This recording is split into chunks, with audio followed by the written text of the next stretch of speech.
I am Arthur. I am 32 years old, and exactly 2 years ago, I walked out of my own brother's multi-million-dollar wedding after discovering my assigned seat was in a service hallway right next to the industrial trash cans. While I stood there holding a carefully wrapped wedding gift, my brother smirked at me, took a sip of his expensive bourbon, and said, "Guess you don't count." My parents were standing just a few feet away inside the ballroom. They saw the whole thing.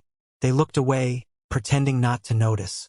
They let him humiliate me in front of hundreds of high society guests, treating me like an unwanted stray dog who had wandered into their perfect day. But there was one thing they did not know. The small silver box I left on the gift table before I walked out did not hold a standard registry item.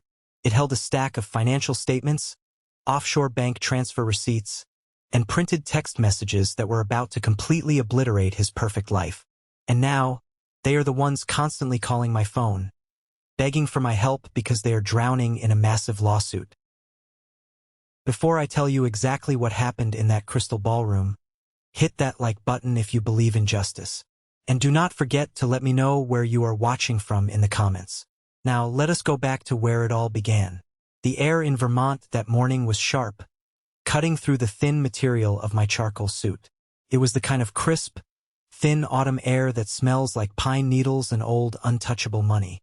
My brother, Leo, had chosen the lakeside resort for its European charm and its massive, exclusionary price tag. It was the kind of place where people only took photos to prove to other wealthy people that they had been invited. The glass ballroom overlooked a pristine, mirror-like water surface, strung from ceiling to floor with white orchids and hundreds of floating candles in crystal bowls. Every single table inside shimmered under the massive chandeliers. The parking lot was a parade of wealth.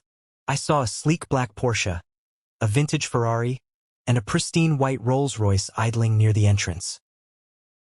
Mine, apparently, was a seat out by the service elevators and the garbage disposal. I had driven up alone, a grueling 3-hour drive from my small apartment in Boston. The entire drive, the hum of my tires on the asphalt was drowned out by the memory of my mother's last text message playing on a loop in my head. She had sent it at dawn, a cold, calculated strike before the sun even came up. "Please, Arthur, no drama today. It is Leo's day. Do not do anything to embarrass us in front of Chloe's family." That was all I ever was to my mother, Eleanor. I was an instruction. I was a warning label. Do not make noise. Do not take up space. Do not remind anyone there is another son in the family who does not wear designer suits, who does not drive a luxury car, and who actually has to work for his salary. Walking into that venue, I felt the heavy weight of my off-the-rack suit.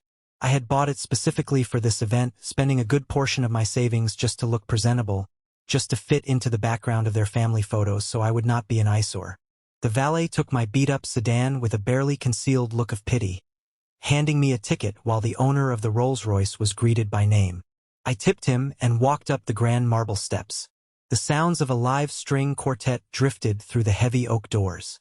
I could hear the clinking of crystal champagne flutes and the low, polite laughter of people who never had to worry about a mortgage payment, a medical bill, or an empty college fund. The hallway where the wedding coordinator eventually directed me smelled strongly of lilies and industrial bleach. It was a jarring, nauseating combination. The expensive flowers were meant for the guests, the harsh bleach was meant for the staff, and I was caught somewhere in the middle, sitting on a squeaky folding chair. I tightened my grip on the small, silver-wrapped box I had spent hours preparing the night before. I smoothed the lapel of my suit and chose silence. I did not argue with the woman holding the clipboard. I did not shed a single tear. I just sat there for a moment, absorbing the absolute, undeniable reality of my place in this family. Through the glass panes of the ballroom doors, I could see the DJ inside, counting down on his microphone to the grand entrance. I saw my mother adjusting her expensive pearls, her face glowing with a fierce pride she had never, not once in 32 years, directed at me. I saw my father, Richard, laughing with a group of men who looked like they traded real estate portfolios for sport. And I saw Leo. My brother was standing tall, looking like a prince in his custom tuxedo, holding court. I realized then that this was not a clerical error. The seating arrangement was a deliberate message. It was the final period at the end of a very long, very painful sentence that my family had been writing for over 3 decades. They wanted me there just to prove they had invited me to avoid gossip among the guests. But they wanted me hidden so I would not ruin their pristine aesthetic. I stood up, holding my silver box. I walked out into the Vermont air. 5 minutes later, the string quartet stopped abruptly, the chandeliers seemed to dim, and a scream cut the entire resort in half. It was the sound of a perfect illusion shattering into a million sharp pieces. But to understand why I did it, why I let that bomb detonate in the middle of a wedding, you have to understand the toxic soil in which this resentment grew. I thought the worst part of my life was just being ignored. I was so incredibly wrong. Growing up in our house, we were the living, breathing cliché you see in tragic family dramas. We were the golden child and the invisible shadow. Leo had ribbons, trophies, and a college fund that was fiercely protected and constantly bragged about at every neighborhood barbecue. I had report cards that sat and signed on the kitchen counter for weeks until I forged my father's signature just so my teachers would stop asking. If Leo scraped his knee playing soccer, it was a medical emergency requiring a trip to the doctor and a week of pampering on the couch. If I broke my arm falling off my bike, I was told to stop crying and walk it off because I was disturbing my mother's soap operas. Mom always told the neighbors at the local HOA meetings that I was the easy one. Dad told his golf buddies that I was highly independent. Both of those phrases meant the exact same thing. Arthur is convenient to ignore. Invisible was convenient. I started working at a local Walmart when I was 15 just to buy my own winter coats and school supplies. When it came time for college, my parents sat me down at the dining room table and explained that they had to prioritize Leo's tuition because he was going to a prestigious business school. They simply could not afford to help me. I watched my college fund, the one my grandparents had started for both of us, get entirely liquidated to pay for Leo's fraternity dues and spring break trips. I took out massive student loans and worked grueling night shifts. I built a career in graphic design from the ground up, paying for every single meal, every single textbook with my own sweat. But the memory that truly broke the foundation of my family loyalty happened on Thanksgiving, 3 years ago. I remember arriving at my parents' suburban home. The house smelled like roasting turkey, lemon cleaner, and burnt pie crust. Leo was not there. He was vacationing in Portugal with his new girlfriend, Chloe, the daughter of a massive real estate tycoon. For once, the air in the house felt light. I actually thought my parents and I could have a normal, quiet holiday. We sat at the table, ate in relative peace, and I even managed to have a conversation with my father about the weather that did not end in an argument. After dinner, my mother asked me to go up to her bedroom and grab an old photo album from her vanity drawer. She wanted to look at pictures of Leo's old hockey games to send to Chloe. I walked into her room, pulled open the heavy oak drawer, and reached for the album. But beneath it, my hand brushed against a small, brown leather journal. Its edges were soft and worn from years of use. Curiosity got the better of me. I opened it. I flipped through the pages, expecting grocery lists or daily thoughts. Instead, I realized every single entry began the same way. Leo's first day of kindergarten. Leo's favorite meal. Leo's college acceptance letter. Leo's first car. I flipped further, scanning desperately for my name. I checked the dates around my high school graduation. Nothing. I checked the dates around my college graduation. A day they did not even attend because Leo had a minor cold. Nothing. Not a single line about me. Not my birthdays. Not my achievements. It was as if I did not exist in her reality. But then, I found an entry dated 10 years prior. I froze. I read the messy handwriting twice, my stomach dropping into my shoes. It was about the time a significant amount of money had gone missing from the community church fund, a fund my father managed. The entire neighborhood had whispered about it. My parents had subtly blamed me, claiming I had fallen in with a bad crowd. I bore the shame of those whispers for years, losing friends and respect in our small town. My mother's journal read, "Found the church envelope in Leo's closet today. He spent it on a new gaming system. I cannot let Richard know his boy is a thief. It would break his heart. I told Richard the first suspect Arthur took it to buy art supplies. Arthur is strong, he can handle the discipline. Leo is too sensitive. We have to protect Leo's future.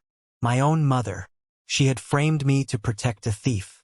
She had actively destroyed my reputation to preserve the illusion of her perfect son. I walked downstairs holding the journal.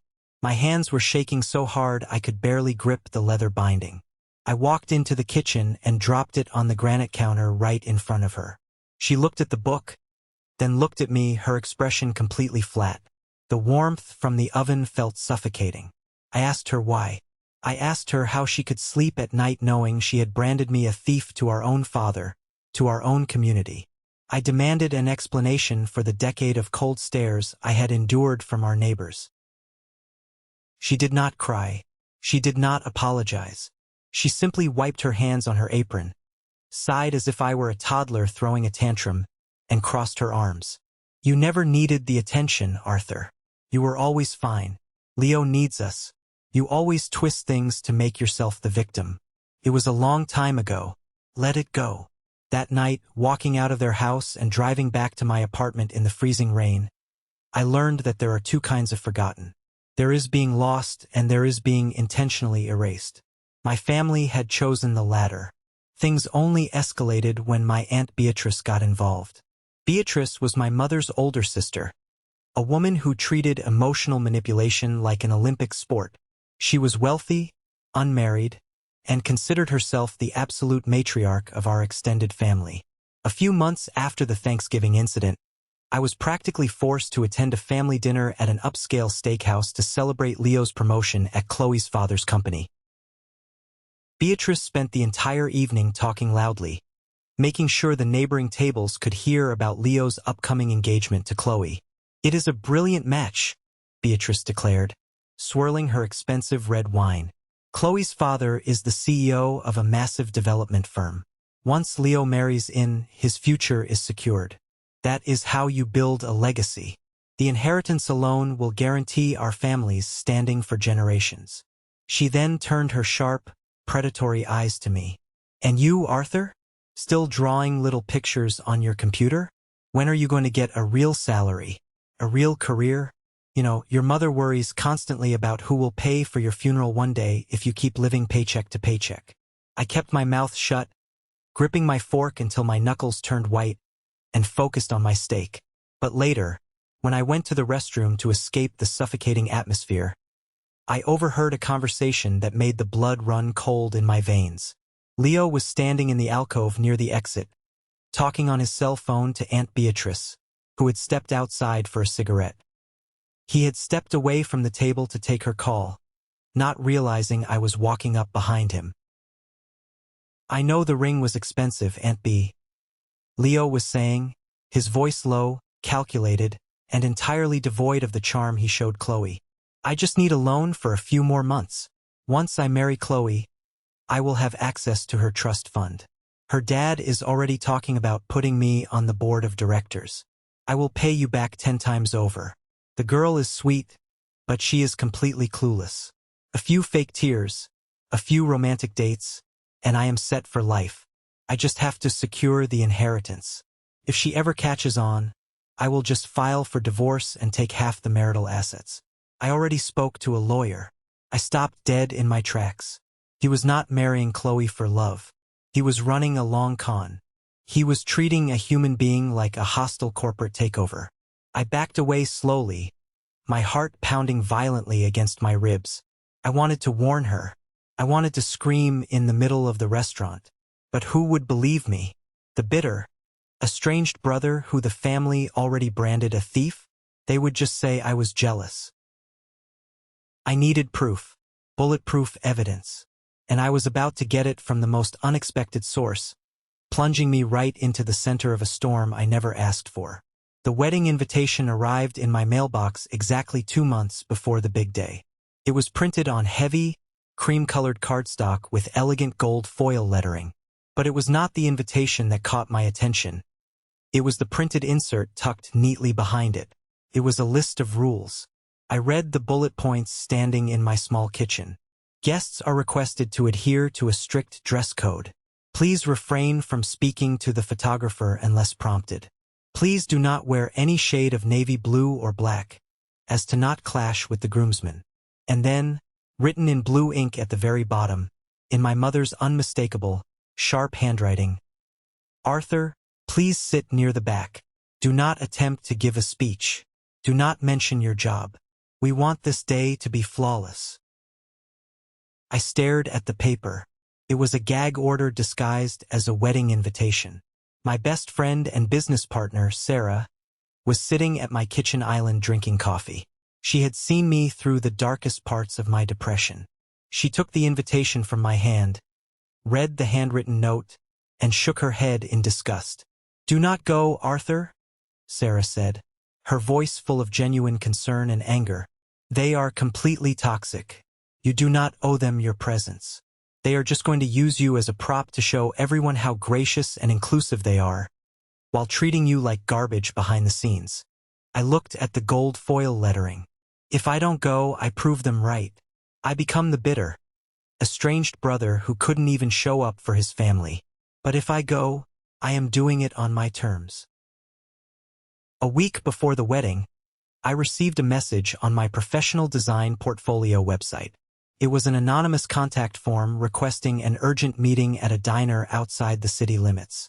The message simply read, "You need to know the truth about your brother before he ruins her life. I have the documents. Come alone." I debated ignoring it. I thought it might be a trap set by Leo to somehow humiliate me further. But the memory of Leo's phone call with Aunt Beatrice pushed me to go. I arrived at the diner at 9 p.m. The place was nearly empty, smelling of stale grease, old coffee, and bleach. Sitting in a back booth, wearing a baseball cap pulled low over his eyes, was Julian. Julian was Leo's best friend since college. He was supposed to be the best man at the wedding. I slid into the vinyl booth across from him. "Julian? What is this about? Why the secrecy?" Julian looked exhausted. He had dark circles under his eyes, his skin was pale, and his hands were jittery as he gripped his coffee mug. He reached into his jacket and slid a thick, brown manila envelope across the sticky table. "I can't do it, Arthur. I can't stand up there next to him and hand him the rings knowing what he is doing to that family." I opened the envelope. Inside were dozens of printed pages. Bank statements, corporate emails, legal documents, screenshots of text messages. "What am I looking at?" I asked, scanning a spreadsheet that showed massive, unauthorized wire transfers to an offshore account. "Your brother got a job at Chloe's father's firm 6 months ago," Julian explained, his voice hushed and terrified. "He is supposed to be managing their local real estate acquisitions. Instead, he has been quietly funneling company funds into offshore accounts under a shell corporation. He is stealing from his future father-in-law. We are talking hundreds of thousands of dollars. And worse." Julian pointed with a trembling finger to a stack of printed text messages. "Read those. They are from Elena, his former assistant. She found out about the transfers. He threatened to destroy her career and tie her up in court if she spoke up." I picked up the screenshots. The texts were between Leo and Julian. "Leo, the old man is completely clueless. By the time we get back from the honeymoon, I will have moved enough cash to buy the Miami property outright." Julian, "Leo, this is fraud. You are going to prison if Marcus finds out.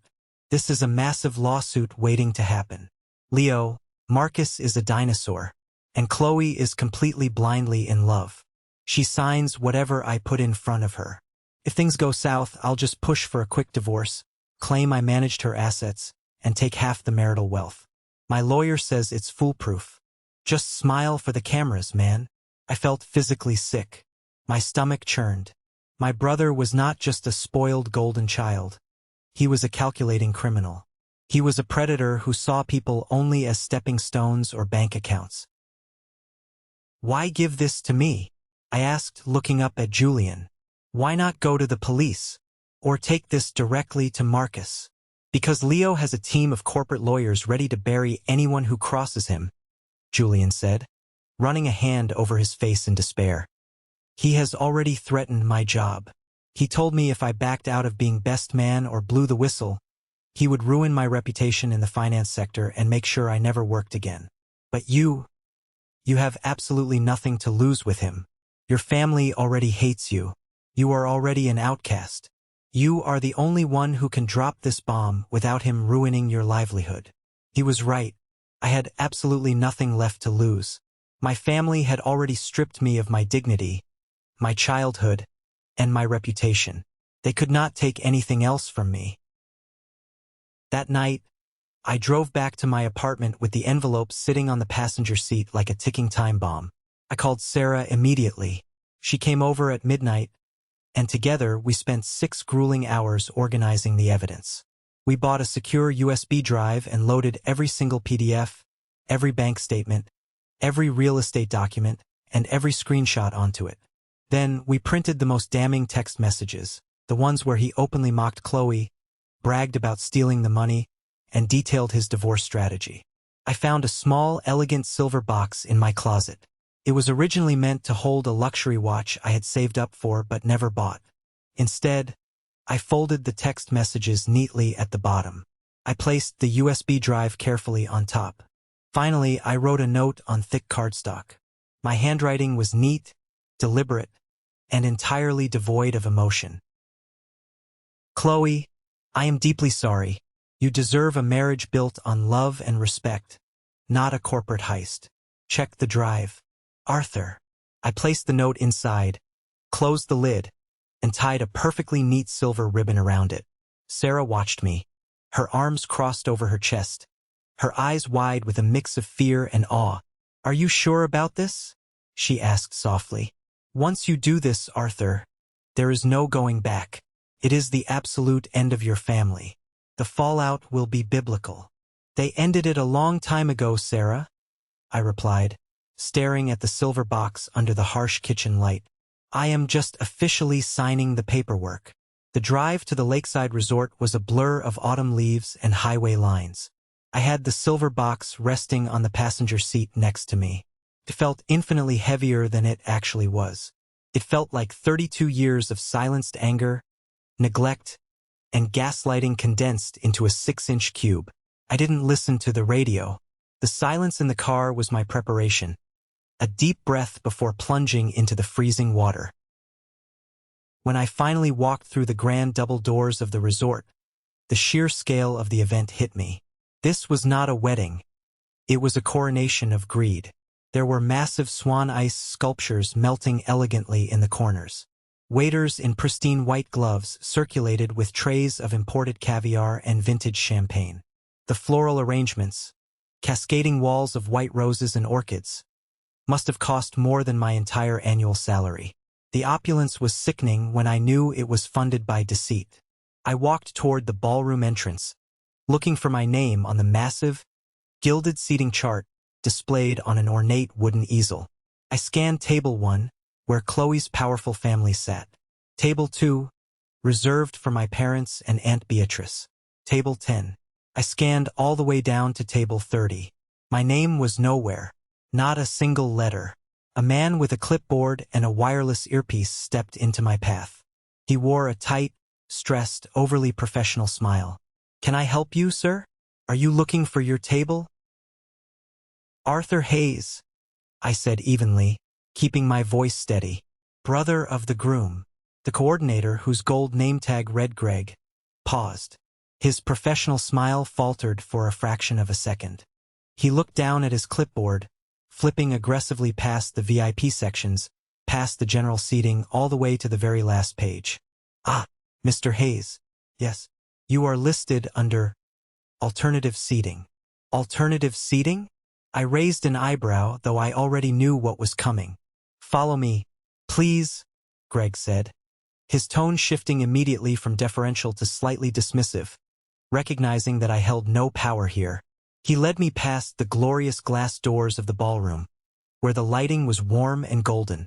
We walked down a carpeted corridor, and he pushed open a set of heavy wooden double doors that led to the service hallway. The change in atmosphere was jarring. The elegant string music became muffled and distant. The lighting shifted from romantic chandeliers to harsh, buzzing fluorescent tubes. Catering staff members were rushing past, pushing metal carts stacked high with dirty dishes and bins of melting, dirty ice. And there, tucked into a dim corner right next to the swinging doors of the kitchen and a row of gray plastic trash cans, was a small, flimsy folding table. It had a cheap, wrinkled white tablecloth thrown over it. A single metal chair sat pushed against the cinderblock wall. There was a thin paper place card resting on the table. It simply read, Arthur. Greg refused to make eye contact with me. He pointed vaguely at the table. Your dinner will be brought out here during the main service. The restrooms are just down the hall past the loading dock. He turned on his heel and practically fled back to the glamour of the main event. I stood there alone. The smell of garbage and industrial floor cleaner was overpowering. Every time the kitchen doors swung open, a blast of heat and shouting chefs washed over me. I set my silver box down on the folding table. I looked at my reflection in the glass of the fire extinguisher case mounted on the wall. I looked presentable. I looked like a man attending a wedding, but I was being treated like a disease they had to quarantine. Suddenly, the service doors leading to the ballroom burst open. Raucous laughter spilled out into the hallway. I looked up and saw Leo walking toward me. He had a thick, expensive cigar in one hand and a glass of bourbon in the other. He had stepped out for a moment of quiet away from his new in-laws, but when he saw me standing by the trash cans, his face lit up with a cruel, deeply satisfied amusement. He stopped a few feet away, taking a slow, arrogant sip of his bourbon. He looked me up and down, taking in my cheap suit, the pathetic folding table, and the harsh lighting. Well, Leo said, his voice dripping with venomous condescension. Looks like Greg found the perfect spot for you. I did not react. I kept my face entirely blank, my hands resting lightly at my sides. Did Mom arrange this, or did you? Leo chuckled, a dark, ugly sound, tapping his cigar against a nearby metal ashtray. Does it matter? It is exactly where you belong, Arthur. Out of sight. You always were a massive downer. We couldn't risk you sitting with Chloe's extended family and saying something pathetic about your little design business. These are important people. We can't have them associating us with failure.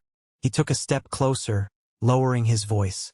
The mask of the charming, devoted groom slipped completely, revealing the arrogant, manipulative monster I had known my entire life. Guess you don't count, Leo said. The words were soft, almost a whisper, but they were designed to hit like a physical blow. You never did. Just sit here, eat your free meal, and slip out the back door when the dancing starts. Do not ruin my night. I looked at him. I really looked at him, perhaps for the last time as a brother. I saw the expensive watch on his wrist, bought with stolen money. I saw the arrogance in his eyes, built on a foundation of lies, fraud, and our mother's toxic enabling. I didn't feel angry anymore. The rage that had been boiling inside me for 32 years suddenly evaporated, leaving behind a cold, absolute clarity. You're right, Leo, I said quietly. My voice did not shake. I don't count. Not in your world. He smirked, satisfied that he had finally broken me, that he had won the lifelong competition I never even wanted to play. He turned his back on me, pushed open the doors to the ballroom, and stepped back into the light and the applause. I picked up the silver box from the folding table. I did not sit down. I walked past the trash cans, past the kitchen, and straight to the main reception table near the front entrance, where a massive pile of beautifully wrapped gifts sat under a spotlight. The attendant was distracted, helping an older guest with a heavy coat. I placed the small silver box right in the center of the pile, right where it could not possibly be missed. Then, I turned around, walked out the front doors of the lakeside resort, and handed my ticket to the valet. I did not look back. I got into my car, started the engine, and waited. The storm was about to hit, and I was going to watch the lightning strike from a safe distance. I sat in my beat-up sedan in the sprawling parking lot of the lakeside resort. The engine was turned off, and the cold Vermont night air was slowly seeping through the thin glass of the windows. From where I was parked in the back row, hidden in the shadows of a massive oak tree, I had a perfect, unobstructed view of the grand glass windows of the ballroom. I could see the golden, intoxicating glow of the multi-tiered crystal chandeliers. I could see the silhouettes of the guests moving gracefully across the polished oak dance floor, and the towering floral arrangements that looked like something out of a royal magazine. It looked exactly like a snow globe. It was a perfectly sealed, flawless, entirely fake world built on the back of stolen money and deceit. And I was holding the invisible pin that was about to shatter that glass into a million jagged pieces. Inside the ballroom, the reception was moving exactly according to the meticulously planned, minute-by-minute schedule my mother had bragged about for months at her neighborhood meetings. The dinner plates, which I knew consisted of imported Wagyu beef and seared scallops, had been cleared away by the invisible catering staff. I watched the waiters in their crisp white uniforms weave seamlessly through the tables, pouring ridiculously expensive vintage champagne into crystal flutes for the upcoming toasts. The live, 12-piece band was playing a soft, jazzy tune that I could barely hear through the thick glass. It was a low, steady thumping of bass that vibrated through the worn leather of my steering wheel.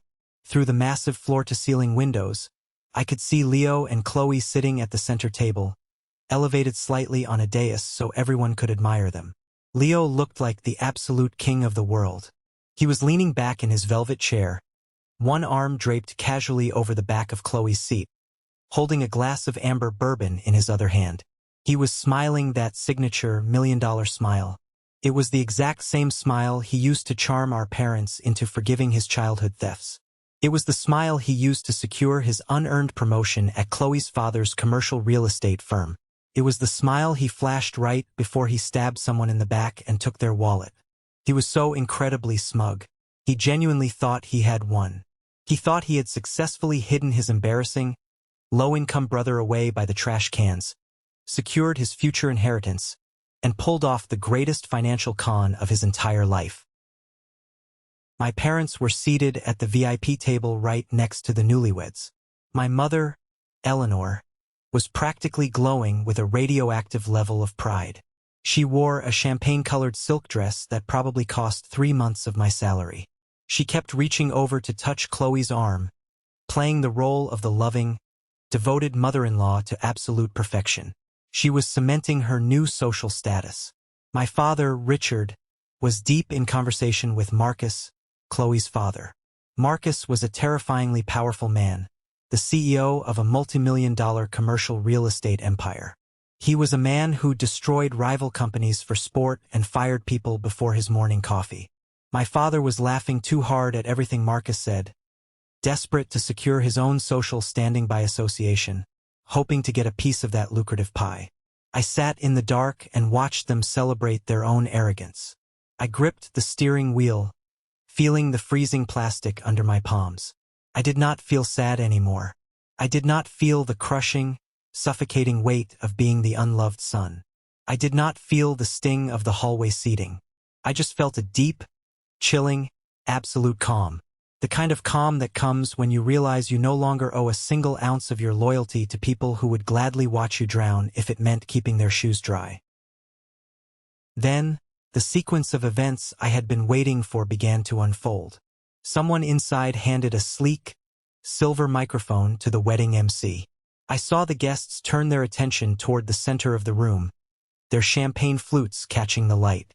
A large, ornate table, draped in heavy white silk, had been rolled out onto the edge of the dance floor. It was the gift table. In many of these high-society, old-money weddings, there is a tradition of opening a few select gifts in front of the crowd.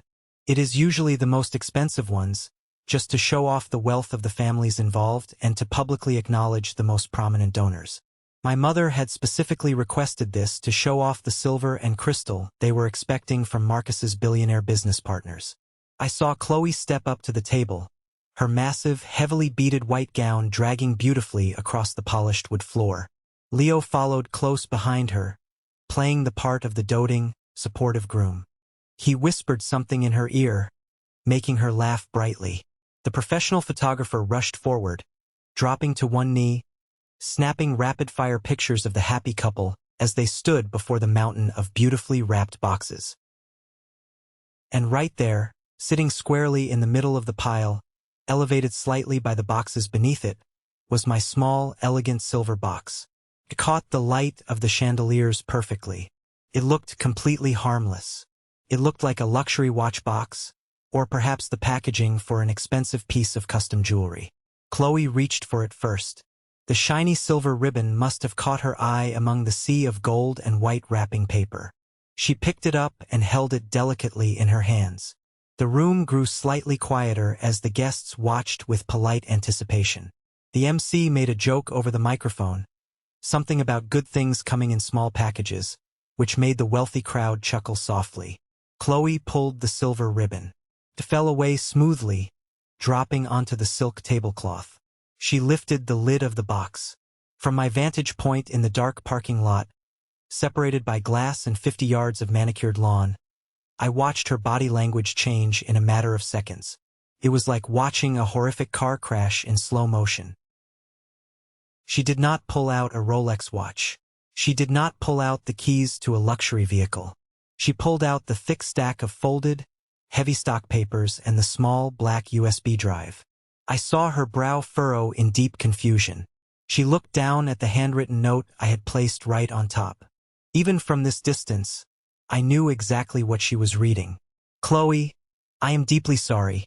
You deserve a marriage built on love and respect, not a corporate heist. Check the drive. Arthur. Leo leaned over her shoulder, a patronizing smile on his face, trying to see what was inside. The smug smile on his face vanished the exact second his eyes registered my handwriting. I saw his jaw drop. He reached out quickly, a sharp, aggressive movement, trying to grab the papers from her hand. But Chloe was faster.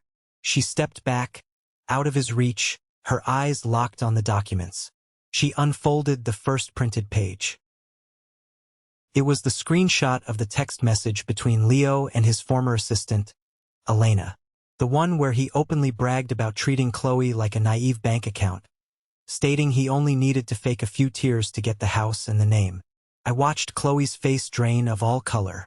The radiant, joyful bride completely disappeared, replaced by a woman staring directly into the abyss of a horrible, unthinkable betrayal.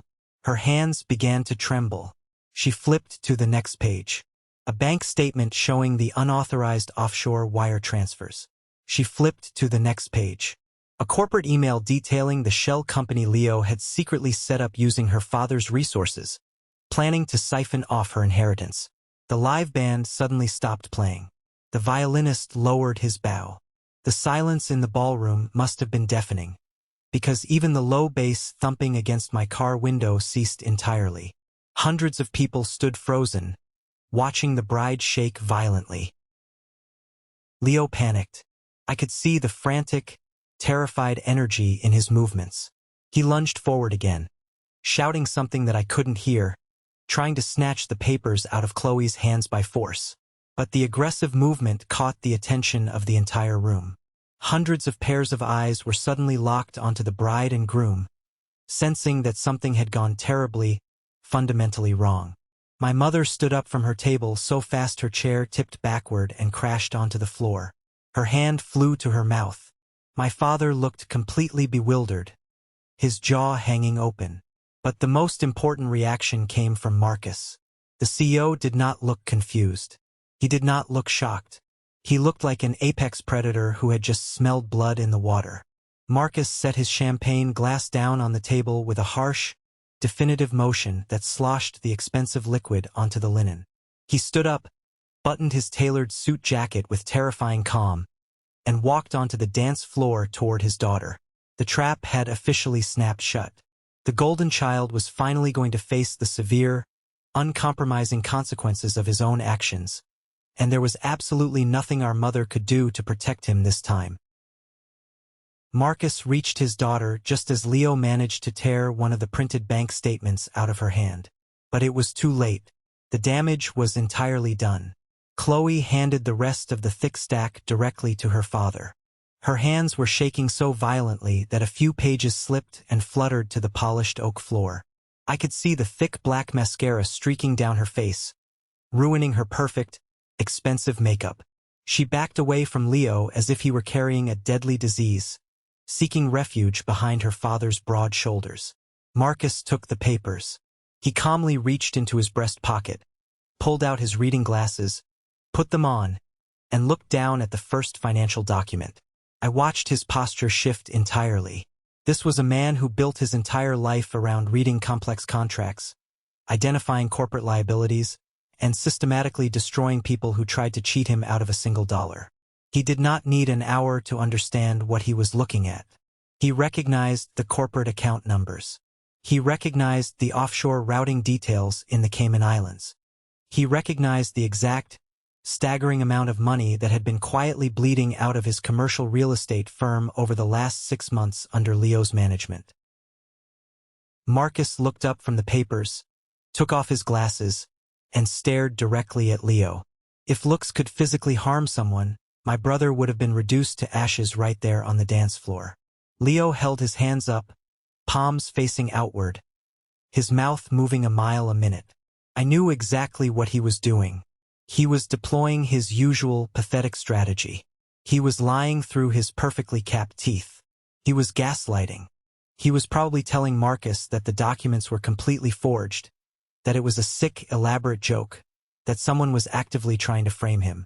He pointed aggressively toward the hallway doors, his face red with rage, probably screaming my name, blaming the bitter, jealous older brother who was seated by the trash cans. But then, the final, devastating piece of the puzzle fell into place. The secondary twist that Leo never, ever saw coming. Julian, the best man, stepped out of the neat line of groomsmen. Julian looked absolutely terrified.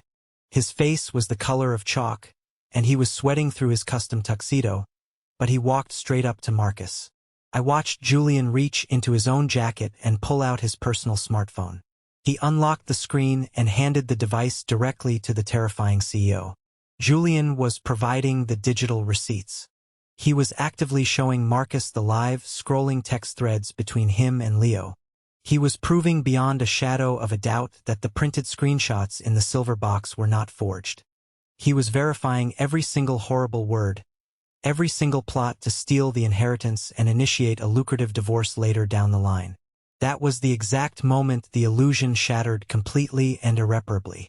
His own best friend, the man who was supposed to stand by him, hand him the wedding rings, and lie for him, had handed over the final nail in his coffin because his conscience could no longer handle the guilt. Marcus did not yell. He did not throw a physical punch. He did something much, much worse. He walked over to the frozen MC, calmly took the microphone from the man's trembling hands, and turned to face the hundreds of wealthy, influential guests gathered in the room. I rolled down my car window just a fraction. The freezing Vermont night air rushed in, carrying the amplified, booming sound of Marcus's voice clearly across the parking lot. "Ladies and gentlemen," Marcus said. His voice was cold, heavy, and completely devoid of warmth. It was the voice of a man executing a brutal corporate termination. "I sincerely apologize for the abrupt interruption to this evening, but this wedding is officially over. There will be no further celebration. Please gather your belongings and leave the premises immediately." A collective, massive gasp echoed from the ballroom. It sounded like all the oxygen had been violently sucked out of the space. Women clutched their pearls. Men began murmuring frantically.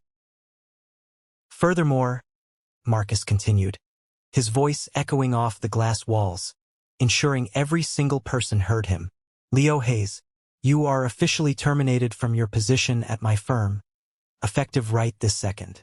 My legal team will be contacting you first thing Monday morning regarding the severe financial discrepancies and embezzlement in the accounts you manage. I strongly suggest you retain a very good defense lawyer, because I will personally ensure that you face full federal criminal charges for corporate fraud. You will not see a single dime of my family's money, and you will never work in this state again." Leo stumbled backward as if he had been shot in the chest. He looked around wildly, his eyes wide with sheer, unadulterated terror. The perfect, untouchable golden boy was suddenly exposed as a common, greedy thief in front of the most powerful people in his entire social circle. My mother, Eleanor, completely lost her mind. I watched her run onto the dance floor, her expensive silk dress tangling around her legs, almost tripping her. She grabbed Marcus by the arm, pleading with him, crying hysterically. She was probably trying to use the exact same pathetic excuses she used when she covered up Leo's theft from the church fund all those years ago. "He's just a boy," she was likely sobbing. "It is a massive misunderstanding. Please, Marcus, do not ruin his life. Arthur did this to him. Arthur planted those papers." Marcus looked down at my mother's manicured hand on his arm with absolute visceral disgust.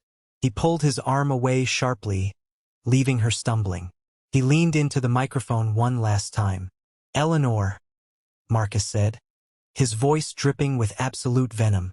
"Get your criminal son out of my sight right now, before I have the resort security drag him out of here by his hair. This entire family is a disgrace." Chloe, who had been weeping silently behind her father, suddenly stepped forward. She pulled the massive, diamond engagement ring off her finger.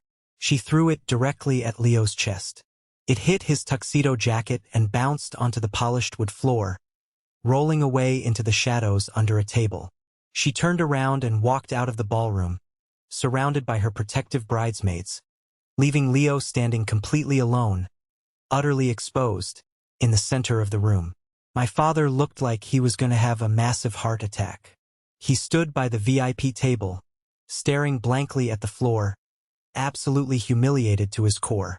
The wealthy friends he had been trying to impress all night were already backing away from him, grabbing their coats, whispering furiously to each other as they headed for the main exits.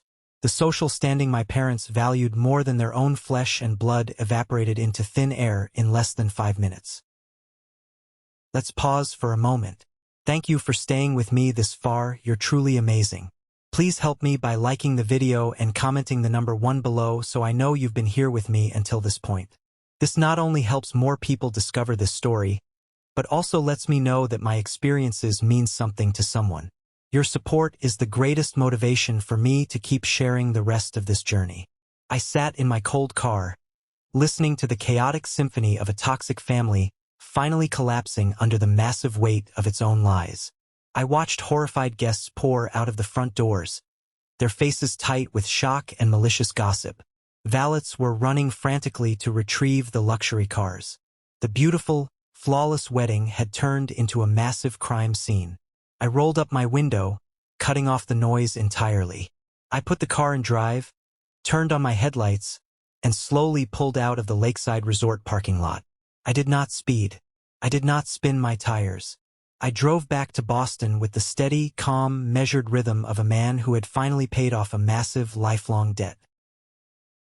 The long drive back to my small apartment in Boston was the most peaceful 3 hours of my entire adult life. The highway signs blurred past in the dark, illuminated only by my headlights, and for the first time since I was a little boy trying to earn a single word of praise, I did not feel the heavy, suffocating weight of my parents' expectations pressing down on my chest. I had finally taken the scalpel and severed the infected limb from my body. When I woke up the next morning, the sunlight was streaming brightly through my bedroom window. The city outside was quiet.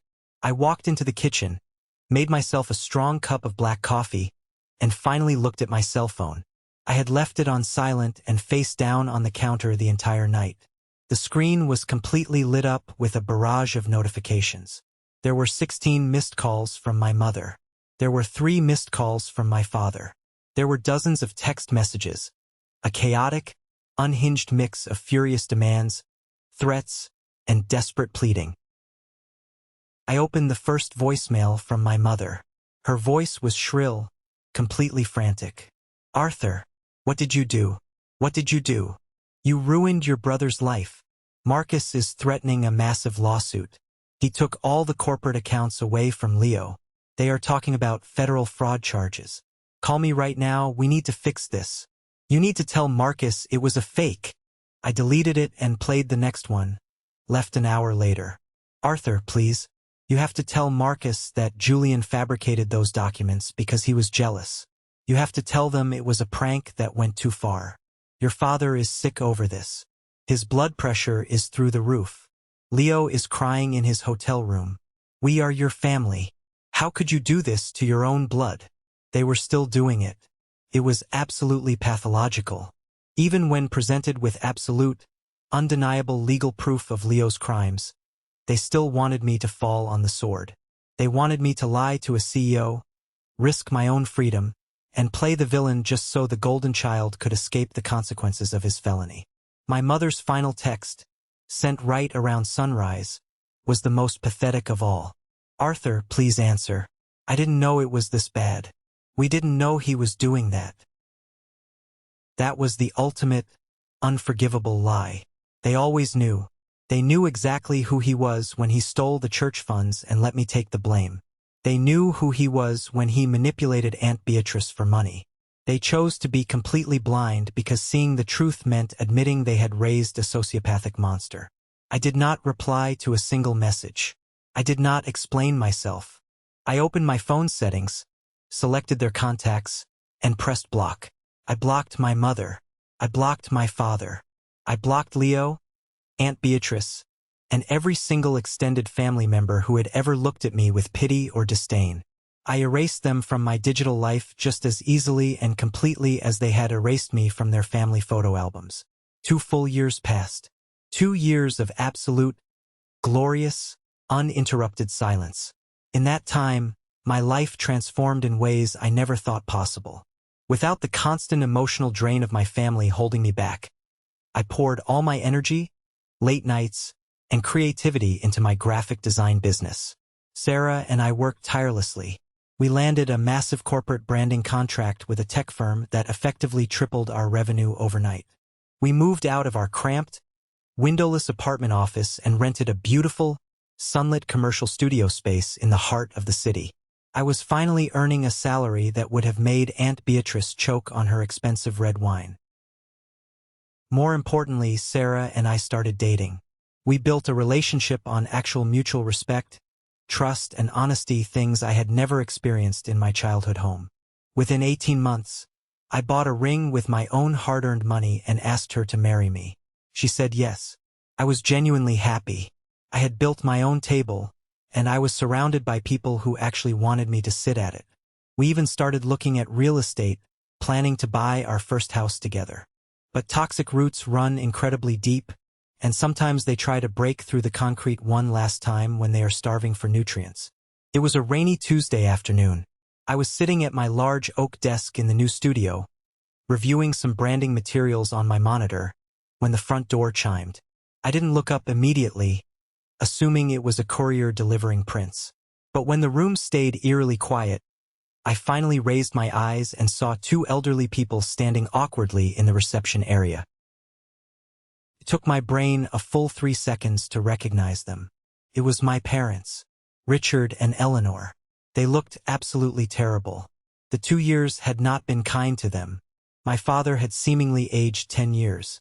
His posture was stooped, his hair was entirely white, and his formerly expensive suit hung loosely on his frail frame, looking dusty and unkempt. My mother looked exhausted, her hair unstyled, the arrogant, judgmental pride completely stripped from her hollow eyes. They looked like people who had been put through a brutal, unforgiving meat grinder. Sarah saw them first. She immediately stepped out from behind her desk, her face hardening into a fierce, protective mask. She knew exactly what they had done to me, but I held up a hand, signaling her that I would handle it. I stood up, buttoned my blazer, and walked into the reception area, stopping a good 5 feet away from them. Arthur? My mother breathed, tears instantly welling in her eyes, her lower lip trembling. Oh, Arthur, you look so good. You look so successful. What are you doing here? I asked. My voice was perfectly level, devoid of any warmth or anger. I did not invite them to sit down on the waiting room couch. I did not offer them coffee or water. My father cleared his throat nervously, looking at the floor rather than meeting my eyes. We needed to see you, son. We wanted to apologize. We were wrong. We were so incredibly wrong about everything. We miss you. We want to be a family again. I stared at them. 10 years ago, hearing those words would have broken me. I would have collapsed into their arms, eager and desperate for the scraps of affection they were finally throwing my way. But now, standing in the business I built myself, all I felt was a cold, analytical suspicion. Why now? I asked, crossing my arms over my chest, planting my feet firmly. It has been 2 years. Not a single letter. Not a single message through a third party. Why show up today, unannounced, at my place of business? My mother started crying in earnest, reaching out a trembling hand to grab my arm. I took a deliberate step back, out of her reach.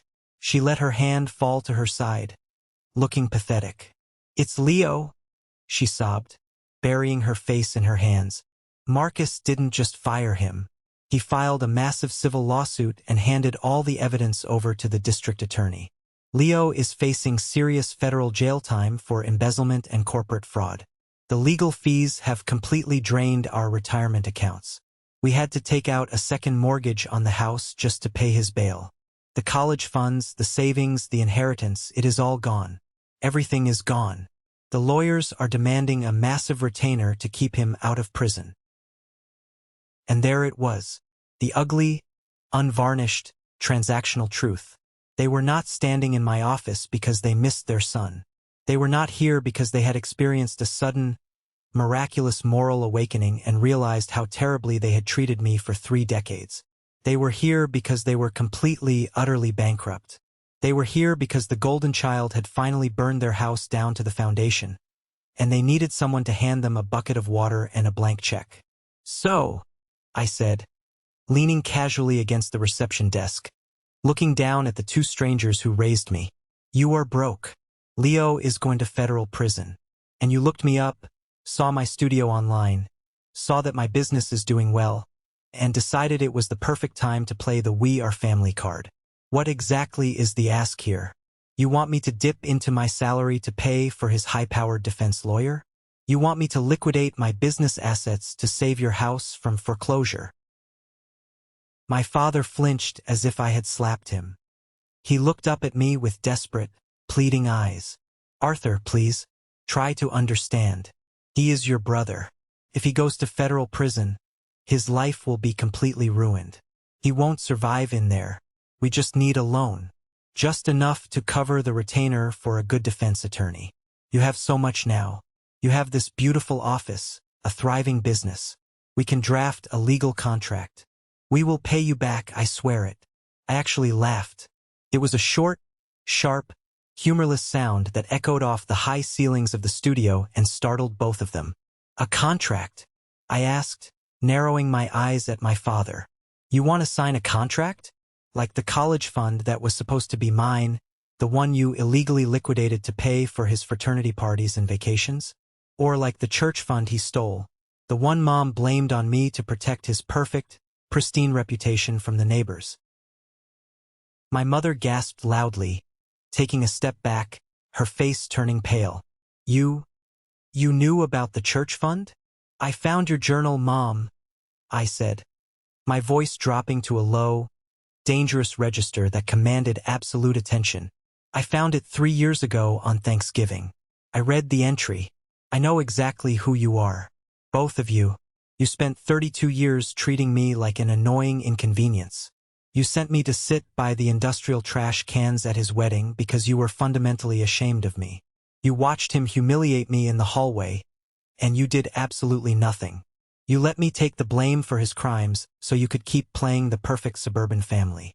We made mistakes," my father pleaded, his voice cracking, tears finally spilling down his wrinkled cheeks.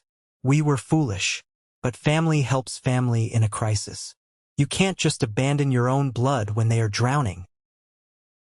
"You are not my family," I stated clearly, the words ringing out with absolute finality in the quiet studio. "You lost the absolute right to call yourselves my family a very long time ago. I am not opening my wallet to save a criminal who tried to ruin an innocent woman's life for a real estate portfolio. I am not saving the parents who actively enabled his behavior and punished me for existing. You bet everything on Leo. You bet your money, your reputation, your house, and your love entirely on him. Now, the game is over and you get to live with the payout. Arthur, please, I am begging you, my mother wailed, dropping to her knees right there on the polished hardwood floor of my office, sobbing hysterically. If the bank takes the house, we will have absolutely nowhere to go. We are old. We have nothing left. I looked down at the woman who had brought me into this world, kneeling at my feet, crying over money and the son she loved more than me. I felt a brief, fleeting moment of pity, a ghost of the child who used to crave her hug. But it was quickly, permanently swallowed by the overwhelming, solid sense of justice and self-respect. Then you better hope Aunt Beatrice has a spare bedroom in her mansion, I said coldly, looking her dead in the eyes. Because my door is permanently closed. To all of you. I turned to Sarah, who was watching the exchange with quiet, unshakable strength. Sarah, please call building security and have these two individuals escorted off the premises immediately. If they refuse to leave, call the police and file a formal trespassing report. My father's face turned bright red with profound, inescapable shame. He reached down, grabbed my mother by the arm, and forcefully pulled her to her feet. He didn't say another word. He realized, finally, that the well was completely dry and the bridge was entirely burned. He half-dragged my weeping mother out the heavy glass doors of the studio. The door chimed cheerfully as it closed behind them. I stood there for a long moment, listening to their slow, defeated footsteps fade down the carpeted hallway. The air in the studio felt instantly lighter. The lingering, toxic ghost of my past had finally been exorcised from my life. Sarah walked over and wrapped her arms tightly around my waist, resting her head against my shoulder. I kissed the top of her head, breathing in the scent of her shampoo, feeling entirely anchored in the beautiful present I had built.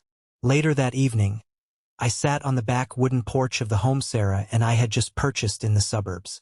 The sun was setting slowly over the treeline, painting the sky in brilliant, fiery shades of orange and deep purple. I held a glass of iced tea, listening to the crickets start their evening chorus, the air smelling of fresh-cut grass and peace. I thought about the squeaky folding chair next to the trash cans in that cold, bleach-smelling hallway. I thought about the heavy silver box. I thought about the sheer, satisfying terror on Leo's face when Marcus took the microphone and destroyed his entire world. Leaving that wedding was the hardest, scariest thing I had ever done in my life. It felt like stepping blindly off a cliff in the dark. But when I finally hit the ground, I realized I hadn't fallen. I had landed. Walking away from people who actively diminish your worth is not a sign of weakness. It is not a failure of loyalty. It is the ultimate necessary act of self-preservation. It is the absolute beginning of your freedom. If you are listening to this right now, and you are sitting at a table where you are being served absolutely nothing but disrespect, silence, and pathetic crumbs of affection, please hear me. You do not have to stay. You do not owe them your sanity. You do not have to shrink yourself down to make them comfortable in their lies. You have the absolute power to stand up, walk out the door, and build a beautiful table of your own. The silence that follows the storm is the most beautiful sound in the world. Thank you so much for listening to my story today. It means the world to be able to share this truth and know I am not just shouting into the void. Have you ever faced something similar with your own toxic family? Have you ever had to walk away and cut ties to save yourself? Share your story in the comments below, and don't forget to like and subscribe so you don't miss the next journey.